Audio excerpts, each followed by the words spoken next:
Nagsimula ng manita ang Land Transportation Office o LTO ng mga e-bike at e-trike rider na dumaan sa mga pangunahing kalsada. Saksi si Maki Pulido. Noong nakaraang taon pa inanunsyong hihigpitan ng pagbabawal ng mga e-trike at e-bike sa major highways. At kanina, nagsimula ng manita ang Land Transportation Office o LTO. Si Kuyang walang helmet, nasita rin ang pag-U-turn. Pwede lang kasing sumampa ang e-bike o e-trike sa National Highway kung diretsyong tawid lang.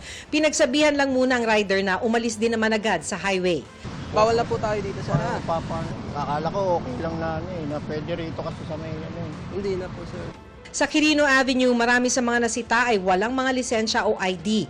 Pero wala pang na-impound sa kanila. Ayon sa LTO, mangyayari ito sa mga susunod na araw. Maninita lang muna sa EDSA mula Pasay hanggang Monumento, C5 Road, Rojas Boulevard, Quirino hanggang Magallanes at South Luzon Expressway. Initially, kung po pwedeng umalis sila sa National Highway, pumunta sila sa secondary road, tulungan sila. Pero yung mga pasaway na ayaw talagang at ay pinipilit nila na tumakbo sila sa National Highway, dapat hulihin yon.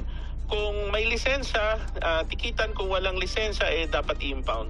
Sana, sabi ng Lawyers for Commuters Safety and Protection, linawin muna ng LTO ang guidelines bago maghigpit. Kinakailangan talaga na maipatupad na ng husto ang Evida Law para sa ganon ay walang mga kalituhan at yung apprehension ay tama. May guidelines na raw sa panghuhuli at 1 buwan na ang dry run, sabi ng LTO. Dagdag ng LTO, wala pang joint memorandum tungkol sa pagrerehistro ng mga e-bike at e-trike pero kailangan ng maghigpit para na rin sa kaligtasan ng mga rider. Karamihan po sa kanila, yung mga kababayan natin na walang mga driver's license, hindi po nila alam yung traffic rules, traffic code. Minsan, kadalasan pa, mga minor de edad po yung nagdadrive. Minsan po yung mga kasambahay sa bahay na talagang wala po silang alam sa mga rules.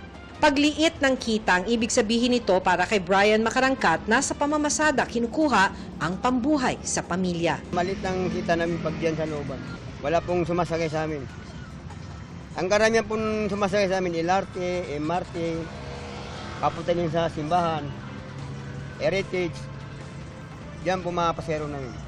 Para sa GMA Integrated News, ako si Maki Pulido, ang inyong saksi. Mga kapuso, maging una sa saksi. Mag-subscribe sa GMA Integrated News sa YouTube para sa iba't ibang balita.